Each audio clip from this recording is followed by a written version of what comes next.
성인도 넓게 또 크게 보장받을 수 있는 어린이 보험입니다. 보험 나이 30세까지는 어린이 보험 준비하실 수 있으니까 아직 보험이 없으신 분들 그리고 만기가 짧은 어린이 보험만 갖고 계신 분들은 주저하지 마시고 전화를 주시기 바랍니다. 02-6676-0229번 서울 전화 6676-0229번 무료 전화 열려 있습니다. 자, 저희가 어린이 보험이 참 좋다고 여러 번 말씀을 드렸는데요. 이대정 전문가님, 이 성인 보험보다 어린이 보험이 유리한 점이 어떤 게 있을까요? 어린이 보험이라고 해서 뭐 성인 보험이 안 들어가는 담보가 특별하게 막 들어가거나 그런 차이보다는 제가 좀 예를 들어드리면 저보다 좀 생일이 좀 빠른 친구가 있다고 해서 만 네. 31세가 먼저 됐어요. 네. 저는 아직 만 30세라서 어린이 보험이 가입이 가능했고 네. 만 31세가 된 친구는 만약에 성인 보험을 가입했어요. 그렇게 되면은 가장 큰 차이점이 뭐냐면 예를 들어서 준비를 같이 했는데 네. 1년 뒤에 1년 안에 그러니까 예를 들어서 한 7개월 뒤에 암의 발병이 됐다. 그런데 저는 가입한 금액만큼 받게 되고 네. 31세인 친구는 가입한 금액의 절반만큼 받게 되는 거죠. 아하. 그게 바로 감액 기간인데 네. 그런 감액 기간이 어린이 보험에서는 없다라는 거죠. 오. 그리고 또 만약에 10년이 지나서 네. 20년 납입인데 10년이 지나서 한 40살 정도 때 그 협심증의 진단을 받았다고 가정을 해봐도 네. 옆에 있는 친구는 협심증을 진단을 받아도 계속 10년을 더 납입을 해야 되지만 네. 저 같은 어린이 보험은 만약에 준비를 했다라고 하면은 10년만 납입을 한 상태에서 협심증 진단을 받게 되면 이후 10년은 네. 납입 면제가 돼서 안 내도 된다라는 거죠. 그래서 오. 납입 면제가 범위가 훨씬 더 넓다라고 보시면 돼요. 그게 가장 네. 크게 유리한 것 같습니다. 실제 사례를 좀 예를 들어주시니까 정말 마음에 확 와닿네요. 참 어리시네요. 저런 예를 하실 수 있다니. 자, 접수된 사연을 좀 보도록 하겠습니다. 끝자리 411님 이렇게 보내주셨어요. 부모님께서 준비해 주신 보험 만기가 얼마 안 남았습니다. 사회초년생이라 15만 원 이하로 보험을 준비하고 싶습니다 하셨습니다. 자, 이렇게 월보험료 상한선을 딱 정해 주셨습니다. 어떻게 준비하시면 유리할까요? 일단 부모님께서 보통 준비를 해주시는 경우가 많잖아요. 근데 대부분 30세 만기로 준비되어 있는 경우도 많더라고요. 네. 그렇게 되면은 30세 만기가 되고 나서는 아까 앞에서 말씀드렸다시피 만 31세가 돼버리면 어린이 보험이 준비가 안 되거든요. 근데 시청자분께서 만 30세 만기가 되기 전에 미리 이렇게 질문을 주셨고 그리고 어린이 보험의 또 하나의 또 장점이라고 말씀드리고 싶은 거는 미리 준비를 해서 나중에 비갱신형으로 준비를 하게 되면 남들보다 뭐 2년 일찍 준비를 하시면 마찬가지로 남들보다 2년 일찍 납입이 끝납니다.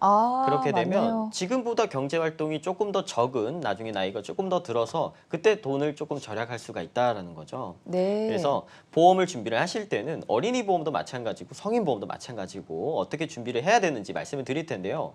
일단은 27세 남성이고 20년 납, 그러니까 비갱신형으로 100세 만기 이 예시를 보여드릴 텐데 보험을 준비를 하실 때는 뭐 네. 얼만큼 가입하고 이것도 중요하지만 일단은 내가 나중에 아팠을 때 그 보장의 범위가 가장 넓게끔 구성해서 공백이 생기지 않는 게 가장 중요하거든요. 네. 보험을 가입하는 이유는 그냥 가입하는 게 아니고 나중에 보장을 받기 위해서 하는 거잖아요. 맞습니다. 그래서 보장의 범위를 가장 넓게 구성한 이후에 금액에 맞게끔 담보 금액을 조절하시면 돼요. 네. 그래서 가장 팁이 뭐냐면 범위가 가장 넓은 게 저희가 3% 후유장애라고 하잖아요. 네. 지금 보시는 화면에서 상해에서 2번에 해당되는 3% 후유장애 여기서 보시다시피는 80% 화살표 밑으로 되어 있죠. 네. 그게 3%에서 80%까지라는 거예요. 아. 범위가 가장 넓은. 밑에 화면에서도 마찬가지로 3번에 질병 80% 화살표 밑으로 되어 있죠.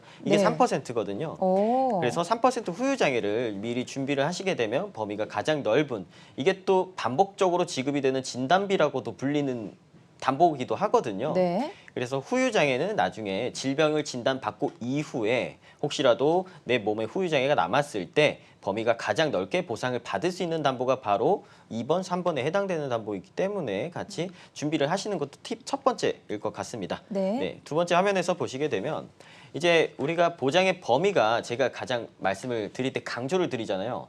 암보험이 다 똑같은 암보험이라고 생각을 하시는데 암보험을 볼 때 범위를 일단 가장 판별할 수 있는 기준이 5번이에요. 유사암이요? 네, 오, 유사암 네. 진단비거든요. 일반암의 진단을 받았을 때 보통 내가 암보험 3천만 원이 준비가 되어 있다라고 생각하면 어떤 암이든 다 3천만 원 나오는 줄 알고 계세요. 그렇죠. 네. 근데 그게 아니라는 거죠. 유사암은 보통 일반 암의 10에서 20% 정도만 보상이 가능하기 때문에 꼭 유사암 진단비가 어느 정도 가입이 되어 있는지, 네. 준비가 되어 있는지 체크를 하시는 게 중요합니다. 여기서 이제 유사암이라고 하는 거는 그냥 초기암이라고 생각하시는 게 쉽게 편하고요. 자세하게 말씀드리면 갑상선암, 기타 피부암, 경계성 종양, 뭐 제자리암 이렇게 네. 되겠는데 그래서 암 진단비를 준비하실 때는 유사암 금액을 꼭 살펴보셔라. 이게 가장 중요할 것 같습니다. 네. 그리고 8번에 보시면 요즘 7번에 해당되는 항암 방사선 치료비에서 조금 더 나아가서 어떻게 보면 최신 치료라고도 하는데 그렇죠. 벌써 지금 이 담보가 나온 지가 한 2년 정도 됐습니다. 오. 예전에는 이렇게 조금 좋은 치료라고 하면은 일단 비싼 게 맞잖아요. 맞습니다. 그래서 그거에 대해서 이제 보험에서 혜택이 안 됐었는데 한 2년 정도 전부터는 이제 표적 항암 치료비로 이제 보험에서도 혜택을 받을 수 있어서 치료비 걱정 없이 나중에 암 치료를 받을 때 좋은 치료를 받을 수 있다라고 생각하시면 될 것 같아요. 근데 네.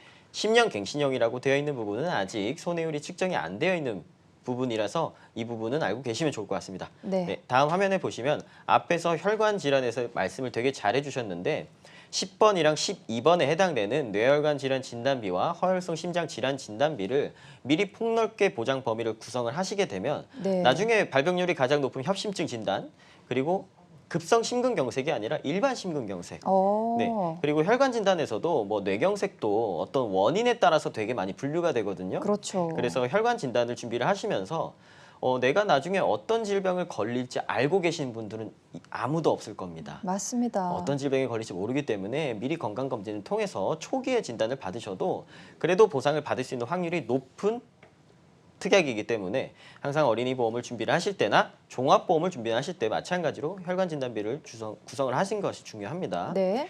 그리고 마찬가지로 밑에 보시면 수술비가 나오거든요. 수술비를 준비를 하실 때도 범위가 어떤 수술비를 준비해야 될지 모르신다라는 분이 많이 계신데 15번에 해당되는 종수술비는요. 수술의 종류 따라 종류별로 나온다는 수술비라서 어떻게 보면 범위가 가장 넓다라고 볼 수 있어요. 네. 그 대신 조금씩만 나오게 되죠. 아. 네. 그 부분을 또 보완해 줄 수 있는 게 16번에 해당되는 특정 질병 수술비거든요. 네. 여기서 해당되는 71대는 앞에 숫자는 보험사별로 숫자가 조금씩 차이점이 있다라는 점은 참고해 주시고요. 네. 그래서 같이 준비를 하시게 되면 종류별로 나오는 수술비와 그리고 질병별로 나오는 수술비를 같이 구성을 하게 되면서 보장에 이런 공백을 메꿀 수가 있다라는 거죠. 네. 다음 화면을 보시면 이제 또 2번 일당이에요. 일당이 또 보험료가 비싸기로도 유명하잖아요. 맞습니다. 근데 이 19번에 해당되는 질병 입원 일당은 이제 의원급부터 입원했을 때 나오는 거라서 보험료가 당연히 더 올라갈 수밖에 없습니다. 네. 근데 20번에 해당되는 상급 종합병원은요. 우리가 보통 큰 암 진단의 진단을 받았을 때 일반적으로 의원에 가는 게 아니라 뭐 대학병원에 그렇죠. 가거나 큰 병원에 조금 가죠. 큰 병원에 가잖아요. 근데 그렇게 입원 일당을 받았을 때 20번에 해당되는 것을 준비를 하시게 되면 훨씬 더 저렴한 보험료로 똑같은 입원 일당을 더 준비를 할 수 있다는 거죠. 그래서 이렇게 약간 복층으로 구성을 네. 하시게 되면서 준비를 하시면은 조금 더 보험료는 절약하면서 보장은 좀 더 많이 효율적으로 가져갈 수 있는 팁이 될 수 있을 것 같습니다. 네. 그리고 상해 담보도 이렇게 쭉 준비를 하시면 되고요. 24번부터 30번까지. 그리고 31번은 나중에 일상생활 중에 배상 책임, 남에게 재산에 피해를 줘서 네. 했을 때도 보험에서 혜택을 받을 수 있는 담보라서 네. 이 부분은 모르시는 분들이 많기 때문에 기억하셨다가 나중에 준비를 하실 때 도움이 많이 되셨으면 좋을 것 같습니다. 네, 지금 어린이 보험이라 특약도 참 많아요. 31개나 되고 뭐 진단비, 수술비, 입원, 골절까지 다 있는데 이렇게 준비하면 보험료가 좀 너무 올라가지 않을까 걱정이 되거든요. 보험료가 많이 걱정이 되겠죠, 아무래도. 네. 근데 보험료는 어느 정도 아까 말씀드렸다시피 복층 설계로 어느 정도 네. 보험료는 조금 더 절약해주고 어린이 보험으로 조금 더 절약하면서 이 14만 원 미만으로 시청자분이 원하시는 보험료에 맞춰서 그렇게 준비가 되었던 거로 오, 보십니다. 그렇군요. 맞습니다. 시청자님께서 보험료 상한선을 알려주셨기 때문에 그에 맞게 설계할 수 있다는 점 기억해 주시기 바랍니다. 전문가님 준비 팁 정리해 주실까요? 일단은 보험을 준비를 하실 때는 가장 범위가 넓은 3대 진단비 암, 그리고 뇌혈관 허혈성, 뭐 심혈관이 이제 나왔죠. 그래서 진단비를 같이 준비를 하시는 것이 첫 번째고요. 그 이후에 이제 보장되는 후유장애, 그리고 수술비는 이제 회당 지급이 가능한 부분이 있어서 진단비로 일회성으로 없어지는 것을 보완해 줄 수 있는 수술비를 같이 준비하시면서 네. 나중에 입원했을 때도 조금 더 복충으로 해서 내가 대학병원에 갔을 때 좀 더 많은 입원비를 받을 수 있게끔 준비하는 네. 것도 세 번째 팁이 될 수 있을 것 같고요. 마지막에는 배상 책임이나 이런 최신 치료비도 보험을 준비하실 때 같이 섞어주게 되면 나중에 걱정 없이 이런 부분까지도 보상이 되기 때문에 네. 좀 도움이 많이 되실 것 같습니다.